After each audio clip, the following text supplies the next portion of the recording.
দর্শক শুভেচ্ছা জানাই। মাছরাঙা টেলিভিশনের সরাসরি সম্প্রচারিত স্বাস্থ্য বিষয়ক অনুষ্ঠান স্কয়ার হসপিটাল ডক্টরস চেম্বারে আপনাদের সবাইকে আমন্ত্রণ জানাচ্ছি। আমি ডাক্তার শর্মিলা হুদা শাওন। আপনাদের সুস্বাস্থ্যের প্রতি লক্ষ্য রেখেই আমাদের এই আয়োজন। এই অনুষ্ঠানে আজ আমরা মিনি ল্যাপ্রোস্কোপি সম্পর্কে আলোচনার পাশাপাশি আপনাদের সরাসরি টেলিফোন এবং এসএমএসের জবাবে পরামর্শ দেওয়ার চেষ্টা করব। আমাদের টেলিফোন এবং এসএমএস করতে অনুষ্ঠান চলাকালে ক্রলে দেখানো নম্বর এবং নিয়মগুলো লক্ষ্য করুন। এই অনুষ্ঠানটি ফেসবুকে সরাসরি দেখতে লগ ইন করুন www.facebook.com/মাছরাঙা টেলিভিশন লাইভে। দর্শক, স্কয়ার হসপিটাল ডক্টরস চেম্বার অনুষ্ঠানটি পরবর্তীতে মোবাইল ফোনে শুনতে গ্রামীণ ফোন, এয়ারটেল কিংবা বাংলা লিংক নম্বর থেকে ডায়াল করুন 16239 নম্বরে। মিনি ল্যাপ্রোস্কোপি সম্পর্কে আলোচনা করতে এবং চিকিৎসা পরামর্শ দিতে আজ আমাদের সঙ্গে আছেন স্কয়ার হসপিটালের জেনারেল সার্জারি ডিপার্টমেন্টের কনসালটেন্ট ডাক্তার মোহাম্মদ আবদুল্লাহ আল মামুন। স্বাগত জানাচ্ছি আমাদের আজকের আলোচনা অনুষ্ঠানে। ধন্যবাদ আমাকে আজকে আমন্ত্রণ জানানোর জন্য। আমরা সবাই কম বেশি ল্যাপ্রোস্কোপি শব্দটার সাথে পরিচিত, কিন্তু মিনি ল্যাপ্রোস্কোপি এটা আসলে খুব বেশি পরিচিত কোনো শব্দ না। আমি আপনার কাছে জানতে চাইবো যে এটা আসলে কি এবং সাধারণ ল্যাপ্রোস্কোপি থেকে এটার পার্থক্য কোথায়? একটা ছোট্ট গল্প দিয়ে শুরু করি। জি। এটা বছর 10 আগের কথা। তো আমার চেম্বারে একজন মা তার মেয়েকে নিয়ে আসলেন। তার গল ব্লাডারে পাথর, আনম্যারিড। তো এটা আমার এক বন্ধু, ডাক্তার বন্ধু, ওনার রেফারেন্সে ওনারা আসলেন। তো আমরা যেটা স্ট্যান্ডার্ড ল্যাপ্রোস্কোপি যে অপারেশনটা আমরা করে দিলাম এবং পরদিন রোগী বাড়ি চলে গেল। তো তারপর দিন যে ফলো আপ ভিজিটে যখন আমার চেম্বারে আসলো, তখন আমরা যখন ব্যান্ডেজটা খুলে দিলাম, মেয়েটা পেটের দিকে একবার তাকালো। তো বললো যে ও একটু মনে হলো মন খারাপ করলো। আমি বললাম যে কেন মন খারাপ কেন হলো? আমরা তো ল্যাপ্রোস্কোপি করে দিলাম, খুব ভালো অপারেশন হয়েছে, খুব সেফলি অপারেশন হয়েছে, একদম ব্লাডলেস অপারেশন হয়েছে। বললো যে না স্যার, দাগটা কি আরেকটু ছোটো হতে পারতো না? তো সেই তখন থেকে আমি খুঁজতে থাকলাম যে হ্যাঁ, কি করা যায় যে আরও যদি এরকম যাদের বিশেষ চাহিদা আছে যে এর মধ্যে থেকেও আরও বেশি কিছু, তো এরকম তখন আমি এরকম দেখলাম যে কি সার্জারি আছে। তো এর মধ্যে একটা সার্জারি হলো যে উন্নত বিশ্বে যেটা হয় নোটস, ন্যাচারাল ওরিফিস সার্জারি, যেটা হলো যে মেয়েদের মাসিকের রাস্তায় অথবা মলদ্বার দিয়ে হয়তো ইনস্ট্রুমেন্ট দিয়ে করে যে বাইরে কোথাও কোনো দাগ নেই। So this is one type of cosmetic surgery.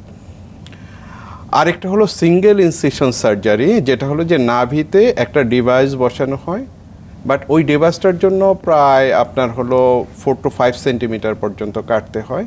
যে এই ডিভাইস বসিয়ে তারপর শুধু একটা ইনসিশন এটা হবে, এটা দিয়ে সার্জারি করা হয়। আরেকটা হলো মিনি ল্যাপ্রোস্কোপি। তো এর মধ্যে আমরা দেখলাম যে যেটা হলো ন্যাচারাল ওরিফিস, এটা আমাদের মতো দেশে, মুসলিম দেশে এটা আসলে কখনোই মানে অ্যাকসেপ্টেবল হবে না। সেকেন্ড হলো যেটা হলো যে সিঙ্গেল ইনসিশন সার্জারি, যে নাভিতে কেটে তারপরে যেটা করা হয়, এটার যে ইনস্ট্রুমেন্টের যে কস্ট, সেই কস্ট দিয়ে আসলে আমরা এটাকে খুব একটু ভায়াবল করতে পারবো না। আরেকটার পাশাপাশি আমরা যখন সার্জারি করি, আমার কাছে মুখ্য বিষয় হলো নিরাপত্তা, দেন হলো কসমেসিস। সো নিরাপত্তার ব্যাপারটা দেখা গেল যে এই যন্ত্রপাতিতে সার্জনকে অনেক স্ট্রাগল করতে হয়। দেন হলো থার্ড অপশন, থার্ড হলো মিনি ল্যাপ্রোস্কোপি। তো এই মিনি ল্যাপ্রোস্কোপিটা এরকম যে এটার ইনস্ট্রুমেন্টগুলো একদম নিডেলের মতো। আচ্ছা। যে কনভেনশনাল ল্যাপ্রোস্কোপিতে যে আমরা ইনস্ট্রুমেন্টগুলো ব্যবহার করি তার চেয়ে অনেক অনেক সরু ইনস্ট্রুমেন্ট। তো এই ইনস্ট্রুমেন্টগুলো হলো যে ব্যবহার করে আমরা কনভেনশনাল ল্যাপ্রোস্কোপির মতোই কাজ করি, বাট হলো স্কারলেস। সো আপনি যদি নিনজার কথা বলেন, যে আমরা কি করলাম, যে আমরা শরীরে প্রবেশ করলাম, খুব ছোট স্কার করে আমরা কাজ করে আসলাম, বের হয়ে আসলাম, and then it is scarless. So this is invisibility. Our purpose আমরা সার্ভ করলাম, বাট আমরা কোনো ট্রেস মার্ক রেখে আসলাম না। So that is the mini laparoscopy. আচ্ছা, তার মানে আপনি বলছিলেন যে ল্যাপ্রোস্কোপি থেকে মিনি ল্যাপ্রোস্কোপির যন্ত্রপাতির দিক থেকে মিনি ল্যাপ্রোস্কোপির যন্ত্রপাতিগুলো একটু আলাদা হয়। আপনি যেটা বলছিলেন যে একটু সরু হয়। হ্যাঁ, সরু হয়। এখন যেটা হলো যে আমাদের ধরেন যে আমরা যে ল্যাপ্রোস্কোপির ইনস্ট্রুমেন্টগুলো ব্যবহার করি কনভেনশনাল, তো সেটার ক্ষেত্রে 10 মিলিমিটার 5 মিলিমিটার ইনস্ট্রুমেন্ট ব্যবহার করা হয়। তো আমাদের দেশে অনেকেই যেটা হলো যে পেশেন্টদের স্যাটিসফ্যাকশনের জন্য ওই 5 মিলিমিটার ইনস্ট্রুমেন্ট দিয়ে করে কেউ কেউ হয়তো বলছেন যে দিস ইজ মিনি। আচ্ছা, সো যদি আপনি মিনি বলেন, ট্রুলি মিনি ল্যাপারোস্কোপি, সো এটা সবচেয়ে বেশি হলো ব্রাজিলে এবং প্লাস অন্যান্য অনেক কান্ট্রিজেই, এখন ইউরোপিয়ান কান্ট্রিজেও অনেক জায়গায় প্র্যাকটিস হচ্ছে। সো দিস ইজ হলো ট্রুলি হলো আপনার হলো আলাদা সেট, এবং এগুলোকে আমরা বলা হয় যে নন ফ্রিকশন। আমরা যেই নিডেলের যে ইনস্ট্রুমেন্টগুলো এগুলো বলে নন ফ্রিকশন, বলছে এটা যতটুকু জায়গা দিয়ে এটা ভিতরে প্রবেশ করবে দাগ করবে তার চেয়ে কম। আচ্ছা, নন ফ্রিকশন ট্রকার অ্যান্ড ক্যানোলা, এটার মেকানিজমটা এরকম যে এটা জাস্ট এক্সপান্ড করবে কিন্তু স্কার রাখবে কম, আচ্ছা। টিস্যু ট্রমা কম করবে। জি, আমাদের সাথে একজন দর্শক আছেন, উনি হয়তো এই বিষয়ে কিছু জানতে চাচ্ছেন, আমরা একটু তার কথা শুনি। হ্যালো দর্শক, আপনার পরিচয় দিয়ে প্রশ্ন করুন। আমি পারভেজ বলছি। জি পারভেজ আমি ভাই জানতে বলুন। চাচ্ছি, ছোট বাচ্চাদের অ্যাপেন্ডিক্স অপারেশন করার জন্য আপনারা কি এই মিনি ল্যাপারোস্কোপি অপারেশন করেন কিনা? কত বয়স হলে পরে বাচ্চাদের ক্ষেত্রে এই মিনি ল্যাপারোস্কোপি করা যায়? এটা কি 2 বছরের বাচ্চা বা 3 বছরের বাচ্চার ক্ষেত্রেও কি করা সম্ভব কিনা? আর আরেকটি প্রশ্ন রাখতে চাই, সেটা হলো মিনি ল্যাপারোস্কোপি একটা মানুষের জীবনে কতবার অপারেশন করা যায়? তার যদি অ্যাপেন্ডিক্স বা পরবর্তীতে গল ব্লাডার বা আরো অন্য অপারেশন দরকার, তখন কি মিনি ল্যাপারোস্কোপি একটা মানুষের জীবনে মোট কতবার করা যেতে পারে? এই দুটো প্রশ্ন আমার। আচ্ছা দর্শক, আপনাকে ফোন দেবার জন্য ধন্যবাদ। অ্যাপেন্ডিক্সের মতো অপারেশন এটা কি মিনি ল্যাপারোস্কোপির মাধ্যমে করা সম্ভব কিনা, এবং কত বছর বয়সে এই ল্যাপারোস্কোপি মিনি ল্যাপারোস্কোপি করা যায়, মানে 2-3 বছরের বাচ্চার ক্ষেত্রে এটা করা যায় কিনা, এবং কতবার করা যায়? মানে একজন যদি হয়তো অ্যাপেন্ডিক্সের কোনো অপারেশন করলেন, পরবর্তীতে উনি যদি গল স্টোনের জন্য কোনো অপারেশন করতে চান, সেক্ষেত্রে বারবার মিনি ল্যাপারোস্কোপির মাধ্যমে অপারেশন করা সম্ভব কিনা? ধন্যবাদ। দর্শক আসলে অনেকগুলো প্রশ্ন একসাথে করেছেন। একটা হলো যে 2 বছরের বাচ্চার জন্য অ্যাপেন্ডিসেক্টমি অপারেশন মিনি পদ্ধতিতে করা যাবে কিনা। তো যেটা হলো যে মিনি পদ্ধতিতে অবশ্যই করা যাবে, বরঞ্চ বাচ্চাদের জন্য তো এটা আরও বেশি উপযোগী। ধরেন যে বাচ্চাদের জন্য তো যত ছোট দাগ হবে তত বেটার, হ্যাঁ, যত স্মল ইনস্ট্রুমেন্ট হবে তত বেটার। আর সেকেন্ড বলা হলো যে ক বছর বয়স থেকে করা যাবে, যে কোনো বয়সের বাচ্চাকেই করা যাবে। ইট ডিপেন্ডস আপন যে বাচ্চাদের যে অ্যানেস্থেশিয়া দেবেন তাদের দিক থেকে যদি কোনো অসুবিধা না থাকে, সার্জনদের দিক থেকে কোনোই অসুবিধা নেই। আর থার্ড আপনি বলেছেন যে একটা মানুষের জীবনে কতবার বা অন্যান্য অপারেশন করা যাবে কিনা মিনি পদ্ধতিতে। তার জীবনে যতবার অপারেশন লাগবে, বিশেষ করে পেটের যত ধরনের অপারেশন লাগবে, যতবার লাগবে ততবারই করা যাবে, কোনো সমস্যা নেই। আপনি বলছিলেন মিনি ল্যাপারোস্কোপি সম্পর্কে। আমি একটা ব্যাপার জানতে চাচ্ছি যে যারা কনভেনশনাল ল্যাপারোস্কোপিক সার্জারি করছেন তারাই কি মিনি ল্যাপারোস্কোপি করতে পারবেন, নাকি এটার জন্য আলাদা কোনো ট্রেনিং অথবা আলাদা কোনো বিষয় আছে? ধন্যবাদ। আপনার যেটা হলো যে যারা কনভেনশনাল ল্যাপারোস্কোপি করছেন, যে কনভেনশনালের সাথে মিনি ল্যাপারোস্কোপির পার্থক্য হলো একটা জায়গায়, এটার ইনস্ট্রুমেন্টটা একটু ডিফারেন্ট, এটা একটু ডেলিকেট এবং একটু ফ্রেজাইল। যে আপনি যদি হ্যান্ডেল উইথ কেয়ার না করেন তাহলে ইনস্ট্রুমেন্টটা নষ্ট হয়ে যেতে পারে। ইনস্ট্রুমেন্টটা রিলেটিভলি একটু এক্সপেন্সিভ, আর ট্রেনিং আলাদা কোনো ট্রেনিংয়ের দরকার নেই। যদি কোনো সার্জন যদি এক্সপার্ট এনাফ হয় ল্যাপারোস্কোপিক সার্জারিতে এবং উনি যদি খুব মানে এক্সপার্টাইজ অনুযায়ী কাজ করতে পারেন, তাহলে he or she can do mini laparoscopy. আচ্ছা, এই মিনি ল্যাপারোস্কোপির কি কি সুবিধা আছে? যেমন আপনি একটি বলছিলেন যে এটি স্কার ফ্রি, সৌন্দর্যের দিক থেকে, আর অন্য কোনো ধরনের সুবিধা আছে কিনা?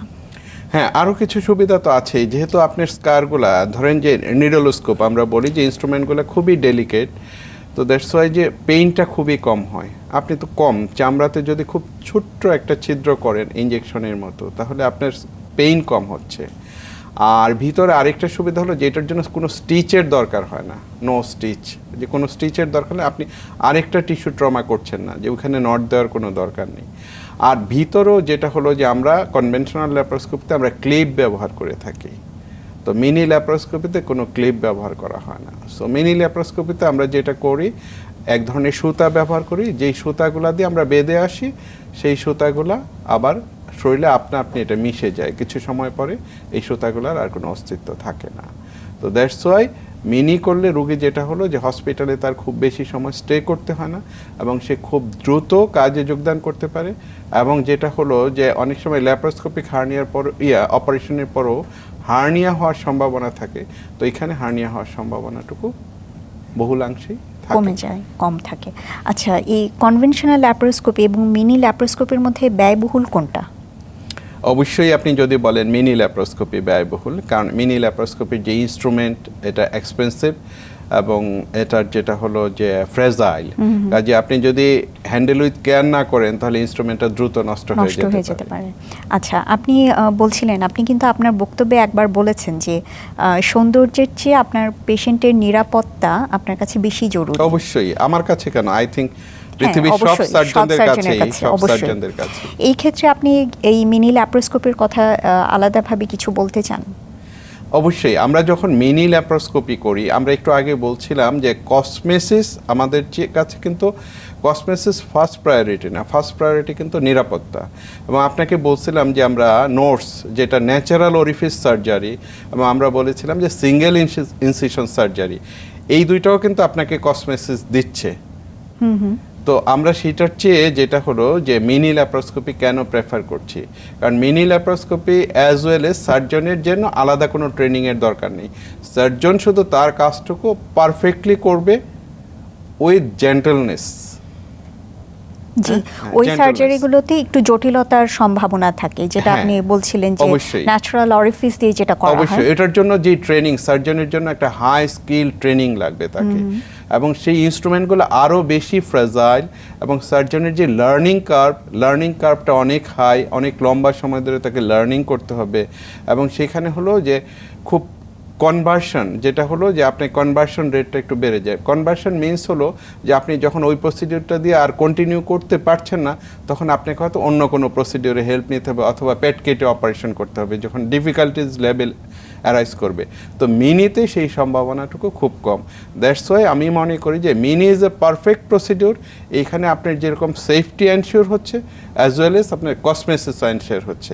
সেই দুইটা যদি আপনি বিবেচনা করেন তাহলে mini is the perfect one. অবশ্যই। রোবোটিক সার্জারি, এটা সম্পর্কে কিছু বলবেন, কারণ এটা আমাদের কাছে একটা নতুন টার্ম। আসলে নতুন টার্ম আমাদের দেশের জন্য হয়তো নতুন টার্ম, কিন্তু আপনি যদি ওয়ার্ল্ডের পার্সপেক্টিভে চিন্তা করেন, রোবট অনেক অনেক জায়গায় চলে এসেছে, ইভেন আমাদের পাশের দেশেও রোবট চলে এসেছে। কিন্তু কথা হলো রোবট কোন সার্জারির জন্য? যে আমাদের বাংলায় একটা প্রবাদ আছে যে মশা মারতে কামান দাগা। তো রোবট আপনার যে কনভেনশনাল আমরা যে সার্জারিগুলো ল্যাপারোস্কোপিক্যালি করতে পারছি, ধরেন আপনি আমাদের খুব প্রচুর রোগী হলো গলব্লাডার পাথরের, অ্যাপেন্ডিসাইটিসের, আপনি হার্নিয়ার প্রচুর রোগী, তো এইগুলোর জন্য রোবটের কোনো দরকার নেই। রোবট দরকার কোথায়? কিন্তু পার্টিকুলারলি কিছু সার্জারিতে রোবট আপনাকে বেটার রেজাল্ট দিতে পারে। সেটা যেমন হলো যে প্রোস্টেট ক্যান্সার, তারপরে যেটা হলো যে রেকটাল ক্যান্সার, তো সেইগুলোর ক্ষেত্রে রোবট বেটার আউটকাম দিতে পারে। কিন্তু এই কনভেনশনাল সার্জারিগুলো যেগুলো আমরা ল্যাপারোস্কোপিক্যালি খুব ভালোভাবে পারফর্ম করতে পারছি, সেইখানে যদি আপনি রোবট নিয়ে আসেন, খরচ আপনার 10 গুণ বেশি বেড়ে যাবে। সো এটা আমার মনে হয় যে খুব ভায়াবল অপশন না। জি, আমাদের দেশের জন্য আর কি, বাইরের দেশে হয়তো অনেকে করছেন, আই থিঙ্ক কোথাও না, মানে এই সার্জারিগুলো আসলে কোথাও রোবট দিয়ে প্র্যাকটিস করা হয় না। শুধুমাত্র যেটা হলো ক্যান্সার জাতীয় সার্জারি যেগুলোতে ডিফিকাল্টিজ লেভেল বেশি, সেইখানে রোবট ব্যবহার করা হয়। আচ্ছা, এই যে মিনি ল্যাপারোস্কোপি নিয়ে কথা বলছি, যে কোনো ধরনের সার্জারি, সাধারণত পেটের মধ্যে অ্যাবডোমিনাল যে সার্জারিগুলো করা হয়, সবগুলোই কি মিনি ল্যাপারোস্কোপির মাধ্যমে করা সম্ভব? অবশ্যই, ইট depends upon the expertise of the surgeon. আচ্ছা, সব ধরনের প্রসিডিউরই করা যাবে। ওকে। আর এই পদ্ধতি আপনি একবার বলছিলেন যে কনভেনশনাল যে ল্যাপারোস্কোপি তার চেয়ে মিনি ল্যাপারোস্কোপি ব্যয়বহুল বেশি, কারণ যন্ত্রপাতিগুলোই আসলে অনেক বেশি ব্যয়বহুল সে কারণে।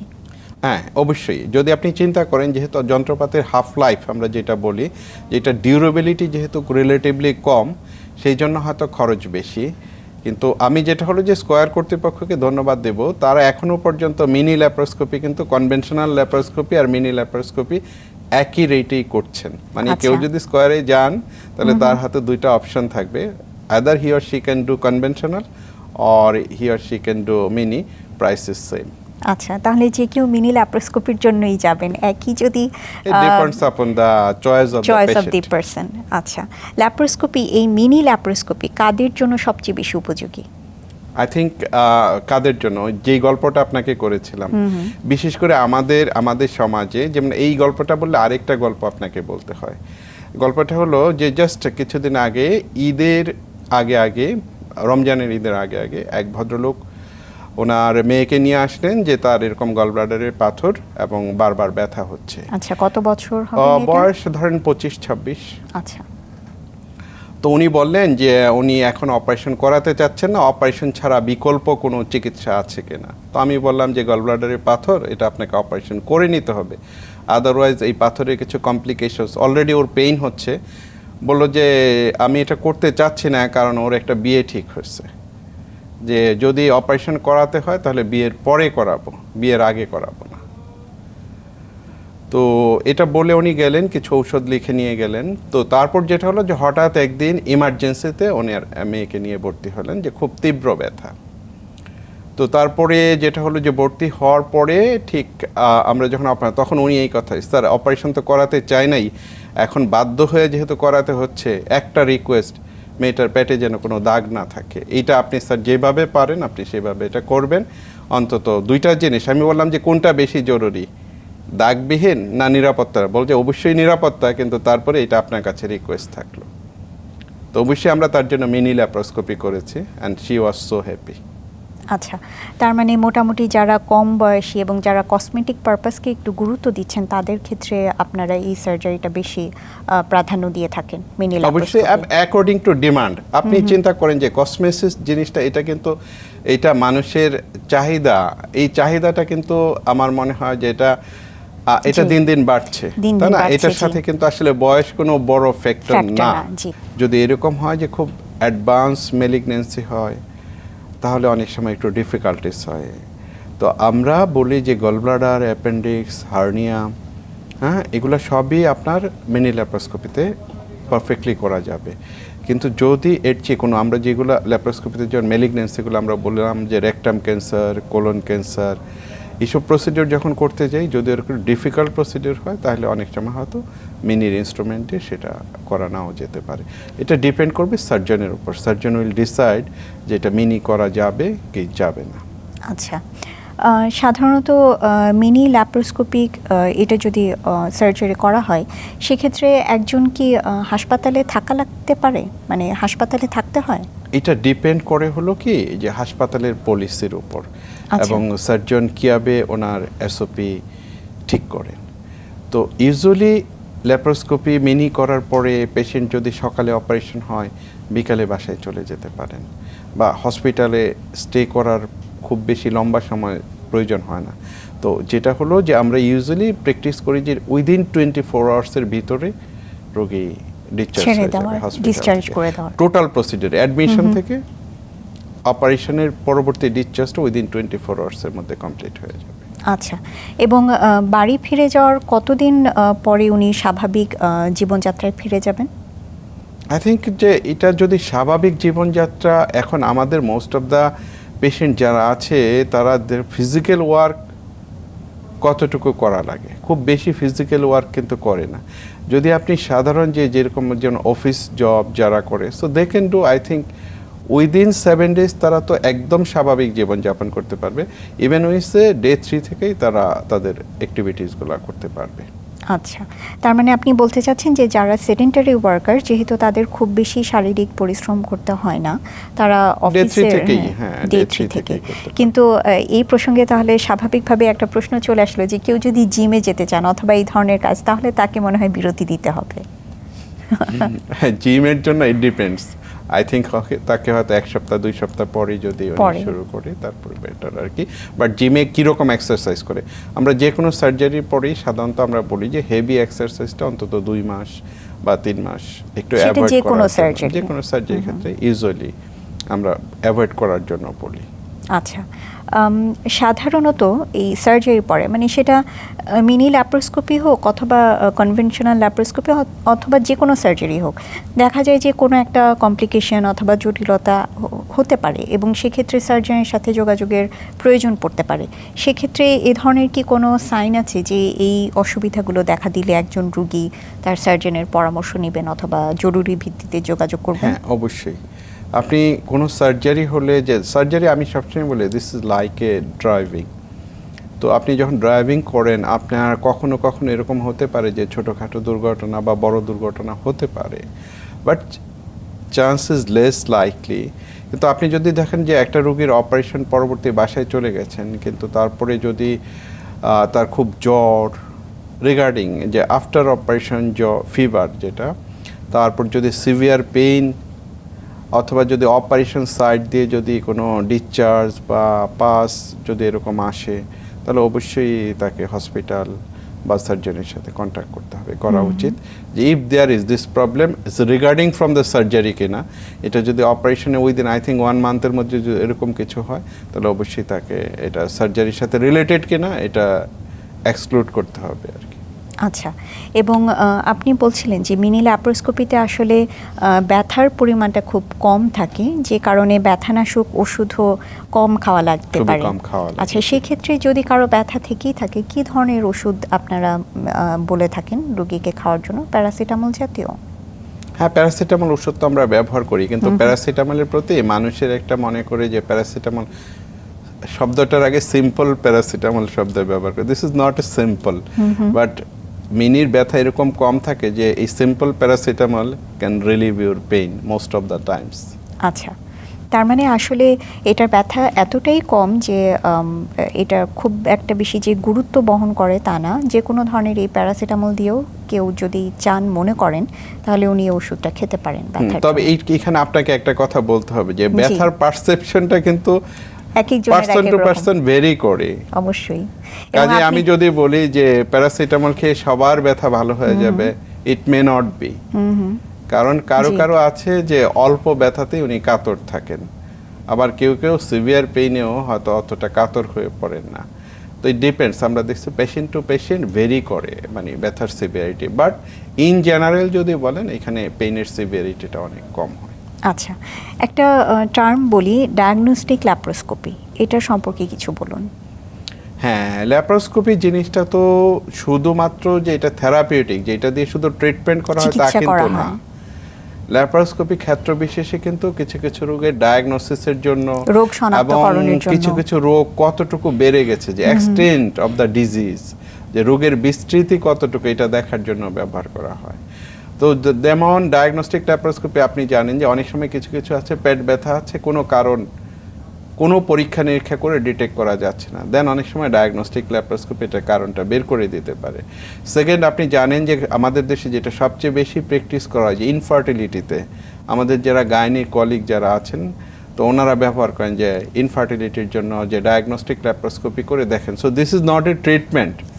ইভেন অনেক ক্যান্সারের ক্ষেত্রে আমরা ধরেন যে আপনার সিটি স্ক্যান করা হচ্ছে, এগুলা করে ডিজিজের এক্সটেন্ট আমরা দেখি যে কতটুকু বিস্তৃত হলো, কিন্তু অনেক সময় diagnostic laparoscopy May change the total scenario. আমরা যখন পেটের ভিতরে যখন ক্যামেরা প্রবেশ করি তখন দেখি যে আমাদের ধারণার চেয়ে, আমাদের পরীক্ষা নিরীক্ষার চেয়েও হয়তো রোগের বিস্তৃতি অনেক বেশি বেড়ে গেছে। সো এই diagnostic laparoscopy is helpful for patient most of the times.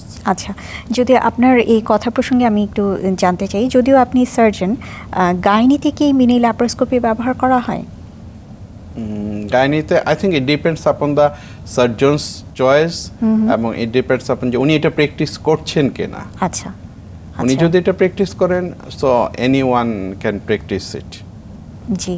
আচ্ছা, এই ডায়াগনস্টিক ল্যাপ্রোস্কোপির সাধারণত রোগ শনাক্তকরণের ক্ষেত্রে যেই এর গুরুত্ব, এটা কি আপনি মনে করেন যে অন্য যে কোনো ল্যাপ্রোস্কোপি মানে কনভেনশনাল ল্যাপ্রোস্কোপিতেও কি সেটা করা সম্ভব? সম্ভব। আচ্ছা, জি। সাধারণত এই মিনি ল্যাপ্রোস্কোপিতে আপনারা কি ধরনের অ্যানাস্থেশিয়া দিয়ে থাকেন? জেনারেল অ্যানাস্থেশিয়া নাকি লোকাল? অবশ্যই না, অ্যানেস্থেশিয়ার ক্ষেত্রে যেটা প্রেফারেবল হলো অলওয়েজ প্রেফারেবল জেনারেল অ্যানেস্থেশিয়া। আর এটা ছাড়া কোথাও কোথাও ক্ষেত্র বিশেষে স্পাইনাল অ্যানেস্থেশিয়া প্র্যাকটিস হচ্ছে, বাট কমফোর্টেবল এবং সেফ হলো জেনারেল অ্যানেস্থেশিয়া ব্যবহার করা। আচ্ছা, এটা আমি একটু জানতে চাই যে মিনি ল্যাপ্রোস্কোপিতে আপনারা বলছেন যে খুবই ছোট যে 2.8 মিলিমিটার ছিদ্র করা হচ্ছে এবং যন্ত্রপাতিও খুবই সূক্ষ্ম, তাহলে সেক্ষেত্রে কেন জেনারেল অ্যানাস্থেশিয়াই দিতে হয়? এইটার কনসেপ্টটা তো ডিফারেন্ট, এটা কিন্তু ইনস্ট্রুমেন্ট এবং পেইনের সাথে না। আপনি জেনারেল অ্যানেস্থেশিয়া ব্যবহার করা হচ্ছে টোটালি ডিফারেন্ট রিজন হলো যে আপনি জানেন যে আমরা ল্যাপ্রোস্কোপি করতে হলে কি হয়, পেটের মধ্যে কি হয়, গ্যাস দিতে হয়, সো কার্বন ডাইঅক্সাইড গ্যাস দিতে হয়। গ্যাস দিয়ে আমরা বলি যে নিউমো তৈরি করতে হবে, যে পেটটা ফুলিয়ে নিতে হবে, ফুলিয়ে নিয়ে পেটের ভিতরের যে অর্গানগুলো নিচে পড়ে যাবে। আর এটাতে মাসল রিল্যাক্সেশন ব্যবহার করা যায়।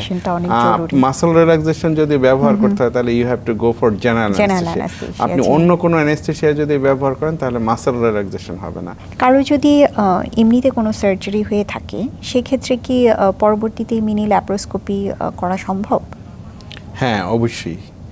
এটা কনভেনশনাল ল্যাপ্রোস্কোপি আমরা যেরকম করি, যে আগে এরকম একটা ধারণা ছিল যে আগে যদি কোনো সার্জারি বা মাল্টিপল সার্জারি যদি হয় তাহলে সাধারণত পেটের ভিতরে অনেক অ্যাডেশন থাকে। মনে করেন যে পেটের ভিতরে যে আমাদের যে ইন্টেস্টাইন বা নাড়িভুঁড়ি যেগুলা চর্বি এগুলা পেটের ওয়ালের সাথে লাগানো থাকে। তখন অনেক সময় আমরা যে ছিদ্রগুলো করি এগুলা ডিফিকাল্টিস হয় বা এটা থেকে কমপ্লিকেশনস হয়। তো এখন যত দিন যাচ্ছে প্রযুক্তি অনেক উন্নত হচ্ছে, স্কিল বাড়ছে, তো ইউজুয়ালি করা যায়, বাট রিলেটিভলি হয়তো একটু ডিফিকাল্ট হতে পারে। সো পেশেন্টকে আমরা কনসেন্ট নিয়ে নিই যে মেবি ডিফিকাল্টিস লেভেল যদি অ্যারাইজ করে, so you have to give alternative option, but এখন করা যায়। আমরা প্রচুর পেশেন্ট পাই যে ধরেন যেটা হলো যে এখন সিজারিয়ান অপারেশনের সংখ্যা তো অনেক বেশি হচ্ছে।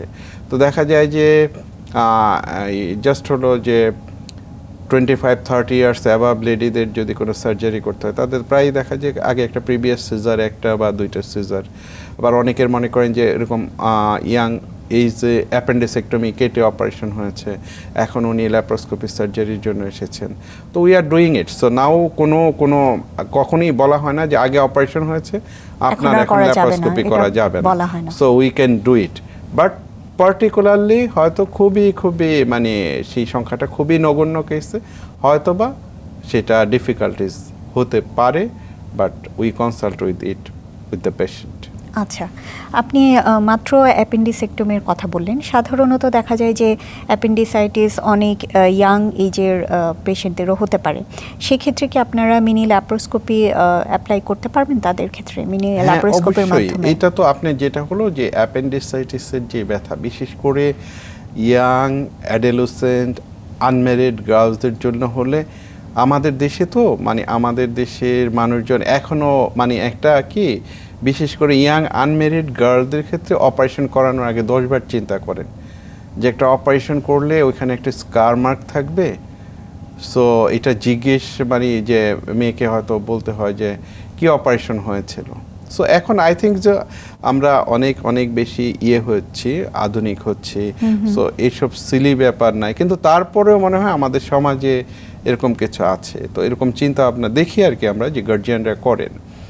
তো তাদের জন্য I think so mini is the best option, কারণ তাদের কোনো স্কার মার্ক কোথাও কোনো স্কার মার্ক খুঁজে পাওয়া যাবে না। কারণ এটা অ্যাপেন্ডিক্স আপনি জানেন যে পেটের নিচের দিকে ডান পাশে থাকে। সো আমরা যেই ইভেন যেই ছিদ্রগুলো নিডলস্কোপি করি সেইগুলোও করা হয় অনেক নিচে। সো কোনো স্কার মার্ক কোথাও খুঁজে পাওয়া যাবে না। সো তাদের জন্য I think this is the best one. আচ্ছা, এই যে মিনি ল্যাপ্রোস্কোপি আপনারা ইনস্ট্রুমেন্ট ব্যবহার করছেন, আপনারা কি একই ইনস্ট্রুমেন্ট সব পেশেন্টদের ক্ষেত্রে ব্যবহার করেন? সেক্ষেত্রে ইনফেকশনের চান্স থাকে না? খুব ভালো প্রশ্ন করেছেন।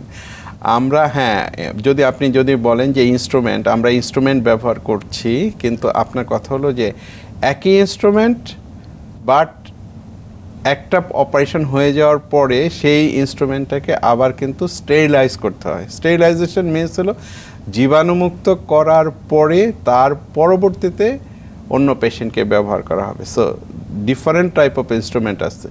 একটা ইনস্ট্রুমেন্ট হলো রিইউজেবল। সো রিইউজেবল ইনস্ট্রুমেন্ট আমরা একটা অপারেশনের পরে আবার এটাকে জীবাণুমুক্ত করার পদ্ধতি নিয়ে জীবাণুমুক্ত করে তারপর। আর কিছু আছে যে সিঙ্গেল ইউজ ইনস্ট্রুমেন্ট, যে একটা পেশেন্টের জন্য ওয়ান টাইপ। সো আপনি জানেন যে এইগুলো এত ব্যয়বহুল ইনস্ট্রুমেন্ট, আপনি যদি সিঙ্গেল ইউজ ইনস্ট্রুমেন্ট ব্যবহার করতে যান, so probably patient cannot afford it, so difficult. So এই ইনস্ট্রুমেন্টগুলো আমরা একবার ব্যবহার করার পরে জীবাণুমুক্ত করার জন্য পাঠিয়ে দিই। এটা জীবাণুমুক্ত হয়ে আসার পরে তার পরবর্তীতে অন্য অপারেশন করা। সাধারণত হসপিটালগুলো কয়েক সেট ইনস্ট্রুমেন্ট ব্যবহার করে দেখা গেল যে একটা ইনস্ট্রুমেন্ট ব্যবহার করার পরে পরবর্তীতে আরেকটা নতুন জীবাণুমুক্ত ইনস্ট্রুমেন্ট ব্যবহার করে আরেকটা ব্যবহার করছে এবং এইগুলা দিন শেষে আবার পাঠিয়ে দিচ্ছে এবং নেক্সট ডেতে Sterilization-এর আবার জন্য। এটা ব্যবহার করছে। আচ্ছা, সাধারণত যে কোনো ধরনের সার্জারিতে হার্নিয়ার একটা সম্ভাবনা থেকে থাকে। এই ল্যাপারোস্কোপি যেটা আমরা নিয়ে কথা বলছি, এক্ষেত্রে এটার সম্ভাবনা থাকে? আসলে যেটা হলো যে কি পোস্ট অপারেটিভ হার্নিয়া বা যেটা আমরাকে ইনসিশনাল হার্নিয়া বলি, এগুলো হলো যে আমরা কনভেনশনাল যে সার্জারিগুলো পেট কেটে, আপনি জানেন যে একটা সময় ছিল যে 30 ইয়ার্স ব্যাক আপনি যদি চিন্তা করেন, এরকম ছিল যে যুগটা ছিল যে বিগ সার্জন বিগ ইনসিশন, সে যত বড় কাটা তত বড় সার্জন, কারণ এত বড় কাটতে তো আর কোনো মানে সার্জন সাহস পাবে না, কাজে সার্জন যত বড় উনি অনেক বড় করে কাটতে সাহস পাবে। তো বিগ সার্জন বিগ ইনসিশন এই কনসেপ্টটা থেকে এখন কিন্তু চলে আসছে মিনির যুগ, এখন বলা হচ্ছে লেস ইজ মোর। তো যেটা হলো যে আপনি যদি এই যে বড় করে কাটা, বিশেষ করে মিড লাইনে আমরা পেটের মাঝখান বরাবর যে কাটাগুলো হয় কনভেনশনাল সার্জারিতে, এইগুলাতে দেখা যায় যে পরবর্তীতে হার্নিয়া হওয়ার সম্ভাবনা বেশি। তো এখন কথা হলো যে ল্যাপারোস্কোপিতে কি এরকম হতে পারে কিনা। সো ল্যাপারোস্কোপিতে হতে পারে, but relatively very very less. বিশেষ করে যে নাভিতে যেই ছিদ্র করা হয় এটাতে কখনো কখনো হতে পারে, বাট সেই সম্ভাবনাটা খুবই কম। আচ্ছা, আর এই যে আপনি বললেন যে কখনো কখনো হতে পারে, যদি হয়ে থাকে সেটাও কি আপনারা মিনি ল্যাপারোস্কোপির মাধ্যমে এটা চিকিৎসা দিয়ে থাকেন নাকি তখন? অবশ্যই অবশ্যই। এখন যেটা হলো যে যে হার্নিয়াগুলো হয়, আপনাকে আমরা বলেছিলাম যে হার্নিয়া কী রকম হার্নিয়া থাকে। হার্নিয়া হলো একটা হলো ছেলেদের সাধারণত জানেন যে গ্রোয়েন বা কুচকিতে যে হার্নিয়া হয় আমরা ইঙ্গুইনাল হার্নিয়া বলি, এটা ছেলেদের মধ্যে কমন, কিন্তু মেয়েদের মধ্যে কিন্তু বেশি কমন হলো আপনার হলো ইনসিশনাল হার্নিয়া বা পোস্ট অপারেটিভ হার্নিয়া, যে আগে ওনার কোনো অপারেশন হয়েছে, বিশেষ করে মনে করেন যে আগে সিজারিয়ান অপারেশন হয়েছে বা অন্য কোনো অপারেশন হয়েছে, পেট কেটে যে কোনো ধরনের অপারেশন হয়েছে, তো তাদের কিন্তু হার্নিয়া হওয়ার সম্ভাবনাটা রিলেটিভলি বেশি। কারণ মেয়েদের মাসেল আমার মনে হয় যে রিলেটিভলি হয়তো বা একটু উইক থাকে, যেহেতু ফিজিক্যাল অ্যাক্টিভিটি আমার দেশের কনটেক্সটে যদি কম বলেন যে থাকে, একটু জি। রিলেটিভলি কম থাকে, তো এই হার্নিয়াগুলো তাদের মধ্যে বেশি। তো এই হার্নিয়াগুলো কিন্তু আপনার ল্যাপারোস্কোপিক্যালি করা সম্ভব। ইভেন আপনার হলো যে আপনি হার্নিয়া যদি কেটে অপারেশন করা হয়েছে, সেটার পরবর্তীতে আবার হার্নিয়া রিকার করেছে, যে আবার নতুন করে হার্নিয়া হচ্ছে, সেটার জন্য কিন্তু বেস্ট অপশন হলো laparoscopic hernia repair. So laparoscopy আপনাকে কিন্তু অনেক মানে অ্যাডভান্টেজ দিচ্ছে, অনেক সুবিধা অনেক দিচ্ছে। অ্যাডভান্টেজ দিচ্ছে। আরেকটা সুবিধা হলো ল্যাপারোস্কোপির, আপনি ধরেন যে আমরা ধরেন যে পেট, আপনি জানেন যে জাস্ট লাইক এটা একটা এরিয়া, একটা ডোমের মতো, হ্যাঁ, অনেক ভিতরে অনেক আমাদের অর্গান আছে, অনেক অর্গান এটার ভিতরে। তো সেই অর্গানগুলো আপনি সিঙ্গেল একটা ক্যামেরা দিয়ে কিন্তু আপনি সমস্ত অর্গান দেখার সুযোগ পাচ্ছেন। আর কনভেনশনাল সার্জারিতে কিন্তু আপনি যেখানে সেটার কাটলেন পার্টিকুলারলি আপনি ওই সুবিধাটা পাওয়া টার্গেটেড যাচ্ছে বা না। ফোকাসড এরিয়া ছাড়া আর কোথাও দেখার সুযোগ জি। নাই। আমাদের আসলে শেষ করতে হবে, আমাদের বেশি সময় নেই। আমাদের দর্শকের উদ্দেশ্যে যদি কোনো পরামর্শ থাকে তাহলে দেবার অনুরোধ করছি। ধন্যবাদ দর্শক। প্রথমে যেটা হলো মাছরাঙ্গা টেলিভিশনকে ধন্যবাদ জানাচ্ছি আমাকে আজকের অনুষ্ঠানে আমন্ত্রণ জানানোর জন্য এবং মিনি ল্যাপারোস্কোপি নিয়ে কিছু জিজ্ঞাসার উত্তর দেওয়ার জন্য। তো দর্শকদের উদ্দেশ্যে বলবো যে সার্জারি যেটা হলো, আগে সার্জারির প্রতি মানুষের যে ভীতি ছিল, একটা ইনহারেন্ট একটা ভীতি ছিল, যে ইনজেকশনের ভীতির মতো। আমি আমি আমি আমি বিশ্বাস করি যে ইনজেকশনকে ভয় পায় না এরকম লোক খুব কম। কাজে ইনজেকশনের যেরকম ভীতি আছে, সার্জারির প্রতি ভীতি আছে, কিন্তু সার্জারি এখন অনেক অনেক ইজি হয়ে গেছে। আপনি যেমন এক মোবাইল ফোন দিয়ে, আইফোন দিয়ে সারা দুনিয়ার সাথে যোগাযোগ রক্ষা করছেন, সেখানে মুভি দেখছেন, মেইলের অ্যান্সার দিচ্ছেন, even you can do your office, you can do your class, everything. সেই রকম সার্জারি অনেক ইজি হয়ে গেছে। এখন আমরা যেরকম আলাপ করলাম আজকে যে mini laparoscopy, so you can after operation discharge from the hospital within 24 hours. I mean, this is almost painless এবং এখানে কোনো ভিজিবল কোনো স্কার থাকে না। জি। তো I think so you can মানে জাস্ট সার্জারির ভয়টা আপনি অ্যাভয়েড করতে পারেন। জি, অসংখ্য ধন্যবাদ আপনাকে আমাদের স্টুডিওতে আসবার জন্য। আপনাকেও ধন্যবাদ, মাছরাঙ্গা টেলিভিশনকে ধন্যবাদ। দর্শক দেখছিলেন মাছরাঙা টেলিভিশনের সরাসরি সম্প্রচারিত স্বাস্থ্য বিষয়ক অনুষ্ঠান স্কয়ার হসপিটাল ডক্টর চেম্বার। আমরা চেষ্টা করেছি মিনি ল্যাপ্রোস্কোপি সম্পর্কে আলোচনার পাশাপাশি আপনাদের সরাসরি টেলিফোনের মাধ্যমে পরামর্শ দিতে। আশা করি অনুষ্ঠানটি নিশ্চয়ই আপনাদের কোনো না কোনোভাবে কাজে লেগেছে। সবসময় সাথে থাকতে জয়েন করুন আমাদের ফেসবুক পেজে www.facebook.com/মাছরাঙা টেলিভিশনে। এছাড়াও পরবর্তীতে অনুষ্ঠানটি দেখতে ভিজিট করুন www.youtube.com/মাছরাঙা টিভি প্রোগ্রামে। আজকের মতো বিদায় নিচ্ছি। সুস্থ থাকুন, মাছরাঙার সঙ্গেই থাকুন।